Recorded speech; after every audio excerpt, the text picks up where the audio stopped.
Good morning. It's just after 5 a.m. here in Calgary, and today is a back to basics session.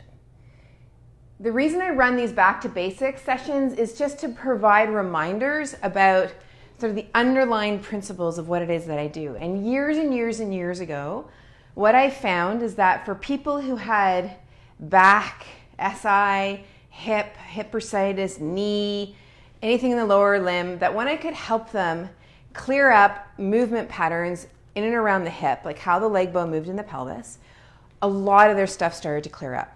The same was for the shoulder, that if I could help them clear up what's going on in the shoulder girdle, so much would change in and around the rib cage and their neck and their head and even sometimes in their mid-back.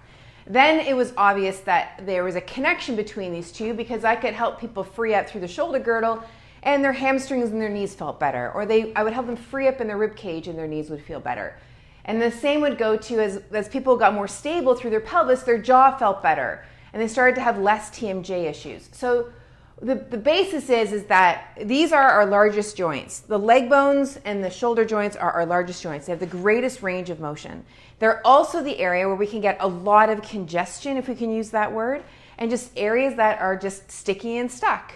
So then if we can help them move better, then we can free up so much, because when these guys aren't moving better, the hips and the shoulders, we find other places to compensate. So then we're borrowing from another area to try and make an activity or a movement or a task happen.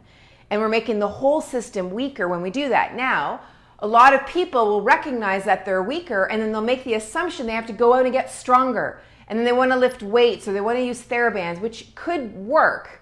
But a lot of times, at least for the people that I see, is it doesn't. And the reason being is because their issue that is contributing, the big issue for them, that's contributing to the experience of pain and other symptoms that they're having, that big issue is related to their compensatory patterns. It's not the same thing for everybody, but for the people who come to see me, that's really what is an underlying scenario.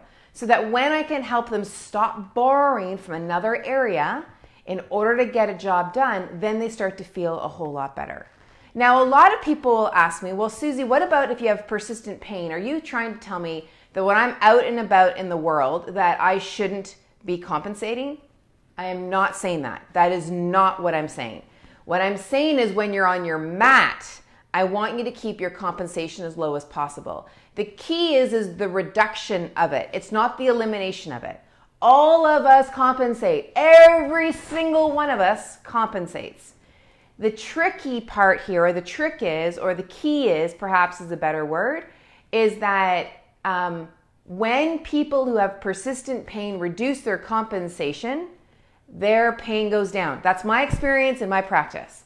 When I work with those people and help them reduce their compensations, their pain goes down. Then they start to see that bubble over into the rest of their life. So no, I do not say to those people, I want you now to go out in the world and not compensate or reduce your compensation when you're lifting the groceries or when you're doing whatever activity you're doing. No. Because I just want you to live your life. The work will happen when you're on your mat. The awareness will happen when you're on your mat. You take that awareness into your life. That's a very subtle but highly, highly important distinction. You take the awareness that you gain from doing the movements and the exercises and the breathing and the stillness techniques. You take the awareness of what you've learned about yourself and your system, and you take that into your world. Yeah? So it's not about like not compensating. That's just the tool when we're in the practice to bring the awareness that lets you know what's contributing to why you feel what you feel. Because the pain is, even if your body has pain all over the place, yeah? Where we think the source is, where we think where the pain is, I've been saying this for like 2 decades, where we think the pain is often not the problem, right? Which is why there's this cyclical pattern of what it is that you experience. So even if you've had surgery, whether it's been a knee, or whether it's been related to cancer, or whether it's been related to a rotator cuff, so there's been a direct something happening in your body, that might be certainly a contributor, but I wouldn't say it's necessarily causal to how it is the reason you're feeling that you're feeling. And the reason I can say that is because over the years of my doing this work is I've worked with so many people who've had so many things and they've gotten better. So whether it's a disc protrusion or you've got fused vertebrae, or whether you've had a breast removed, whether you've had a rotator cuff surgery, whether you've had a total knee replacement, we can help you move better and we can help you feel better. Is there limitations still in your body? Yeah. With a disc protrusion, is there still segmental instability? Absolutely. Is your knee different now that you've got a total knee replacement? Absolutely. But does it need to limit you? No. And not in the way of mind over matter, like I'm going to drop an F-bomb. Well, no, I'm not. I'm going to be a little more polite. Not in the way that I'm just going to fricking go out there and just blast through it and, fuck it. I said it. Fuck it. This is not about saying fuck it. This is about being aware of your body and recognizing what your body is asking for. Because the sensations and the symptoms that you're experiencing, those sensations and symptoms are your communication from your body to you. And when you can really learn, and that's what my message really is, when you can really learn what it's saying to you, you can take that data and put it in that really smart brain of yours, and you can crunch that data and really figure out what you can do to support yourself. So yes, is the knee, now you've got a total knee replacement, is it different than it was before? Before, yes. If you've had bursitis of your hip, are things different than before? Yes. But can you still go out and hike? Can you still be pain-free? Yes, you can. Can you reduce your pain? Yes, you can. Can you hike with more ease? Yes, you can. Yeah, you can. So it's just a matter of how you do it, right? So if you want to say, fuck it, yes, I'm just going to go and push through all the symptoms and go right ahead, but you're not going to enjoy what I teach, because that's not the way that I teach. The way that I teach is let's help us learn how to move better. Let's really understand what this body of ours is saying to us.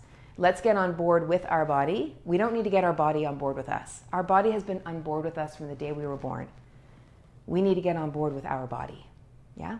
Listen to the sensations and the symptoms, and then take that information into our world, and you'll be bloody amazed at what will happen.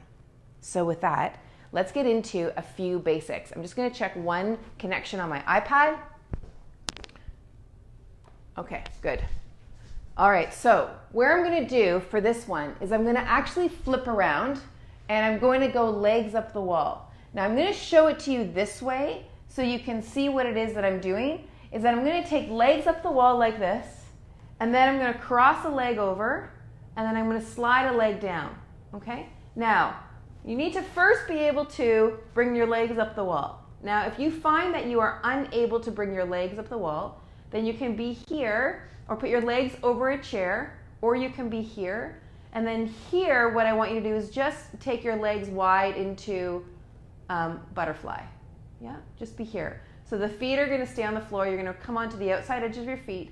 And the idea here is you're noticing this leg bone in your pelvis, and your pelvis is not moving, and you're not gripping in through here. So just notice what you notice as you do that movement, okay? That's if you are unable to be legs up the wall. So now we come to legs up the wall, like so. And where I want you to feel and be here is just to notice your legs being like wooden telephone poles and your pelvis being like mud. And let those wooden telephone poles sink into your pelvis.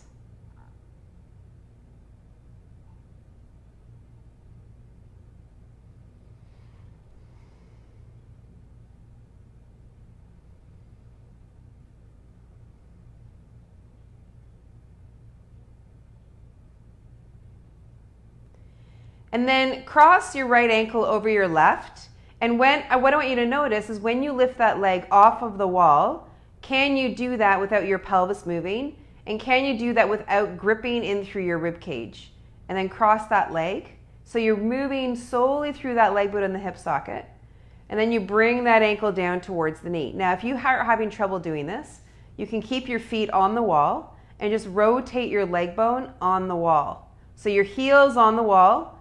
I'm just doing this right now. And I'm just rotating my leg bone in my hip socket.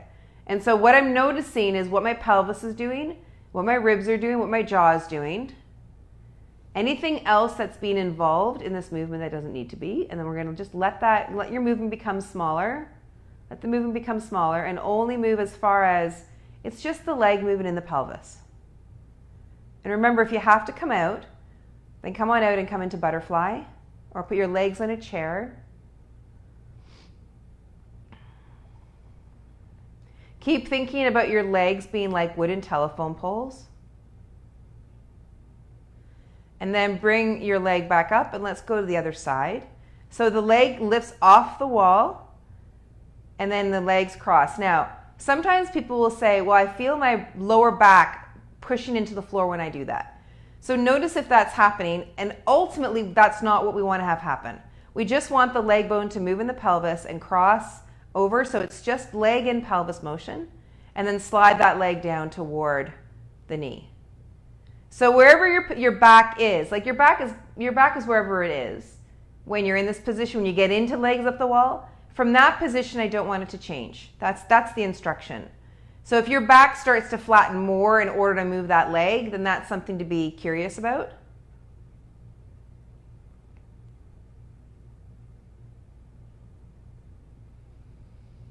Good, all right, and then bring that leg up. Okay, let's bend the knees, and let's come over, and then come onto your back. And we're just gonna be here on the back, and notice what it is that what you feel. To give some perspective on what we just did, then I'm going to lift a leg and bring it straight up. And now I'm going to rotate the leg bone and place it on the knee. Yeah? So the movement is the leg lifts. So again, the pelvis is quiet.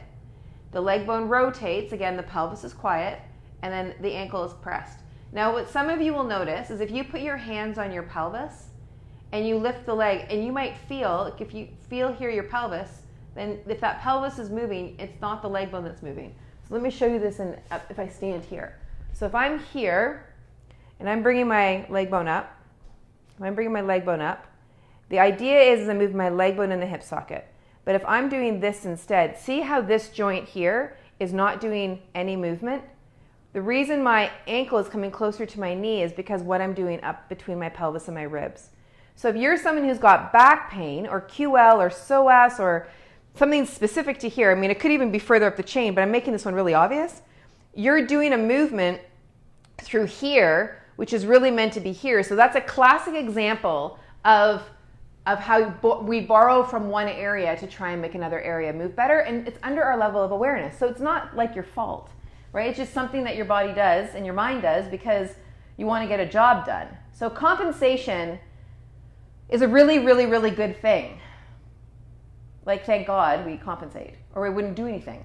However, there's a point at which it no longer serves us, and that usually lands for people who have a lot of pain, yeah? Right? Because you've compensated so incredibly well, and now it's not serving you, okay? So see if you can just find that motion in through that leg bone in the hip socket, yeah? And ankle comes on.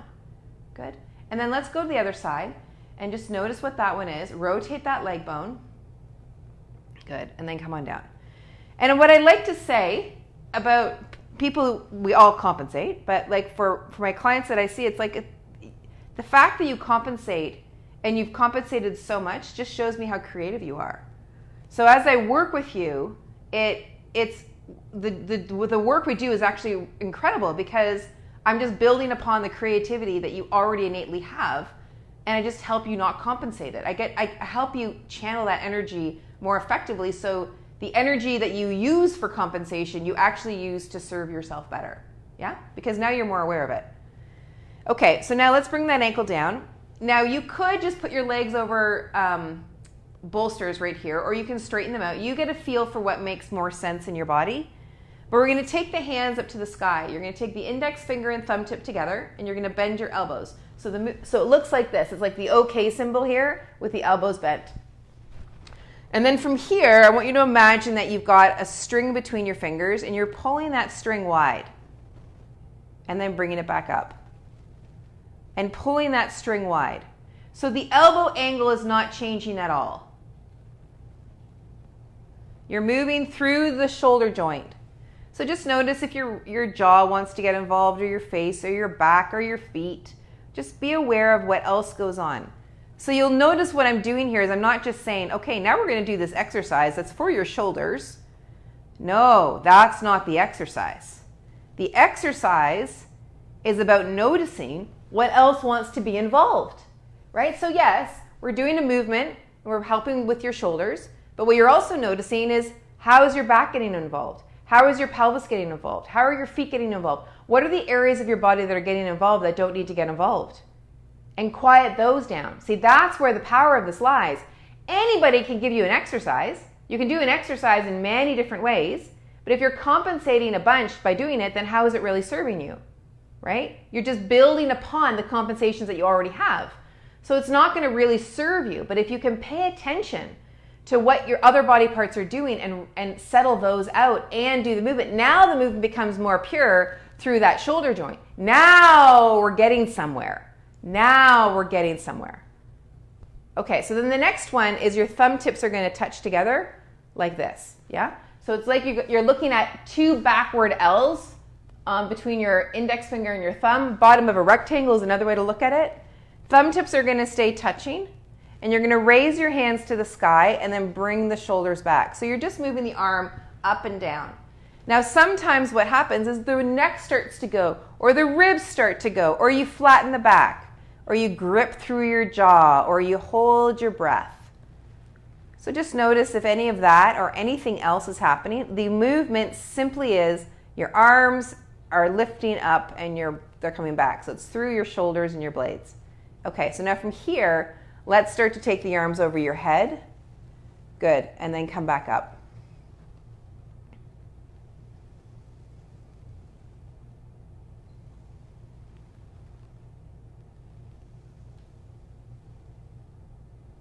Now you're moving in a range of motion that doesn't increase pain, that doesn't increase clicks or clunks, even if they're normal, and it makes so your movement is equal left and right. So if you find one arm wants to lead the way, stop the movement. So that might mean your movement's only this far, which is fine. It makes sense if there's pain, that your movement's not as big as you thought.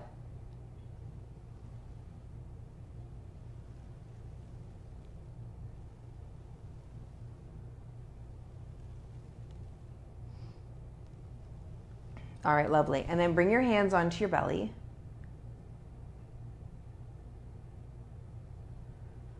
And easy, easy, easy breathing.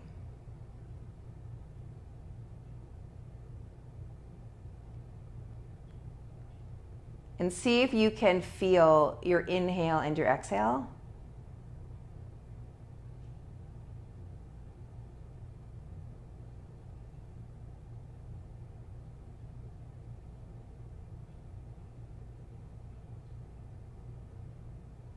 So often we think about improving our breathing by increasing our inhale or belly breathing.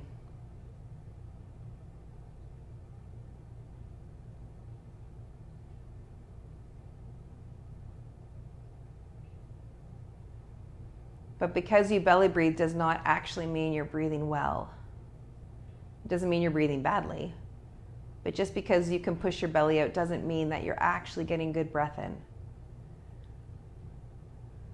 So at this point, I just want you to notice what your breath is doing. Notice the inhale and the exhale.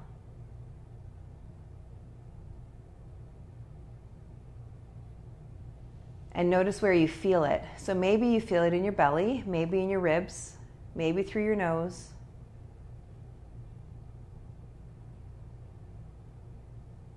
Chest breathing in and of itself is it's an interesting concept because your lungs sit in your chest, they sit in your rib cage, and they will expand with your breathing. So there will be movement of your rib cage as you breathe in.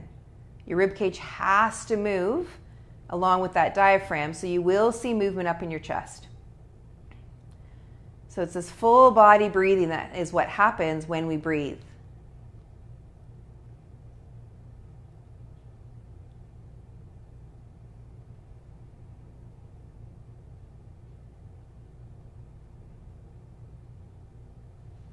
So now you can stay here for as long as you would like.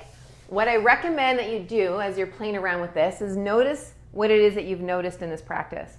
Notice what you've noticed around your legs up the wall, or when you took your ankle to your knee, or when you were bringing your arms overhead. Notice what other things were occurring in the movement that maybe didn't need to occur. And so were you gripping in other places to do the movement? And when you do the movements, can you move with just a little less gripping to do the movement? And then taking that awareness as you go out into the rest of your day, just pay attention. Pay attention to, does that gripping pattern come back? Is there a time when you feel a little bit more at ease? How is your breath, right? And so just allow yourself to take notice. And if you need or want any more additional help from me, then do send me a direct message. I would love to work with you to help you solve your pain puzzle, to help really dig into and uncover some of these compensation patterns and help you rechannel that really creative energy that you have into a way that's much, much more effective and a lot more easeful for you. So send me a direct message, or you can email us directly through our Functional Synergy website. Okay? Mwah. You take care. There'll be more videos being posted over the weekend, even though it's a weekend rerun. They are some of our most popular videos that we'll be posting. You have a really great weekend, and we will see you on Monday.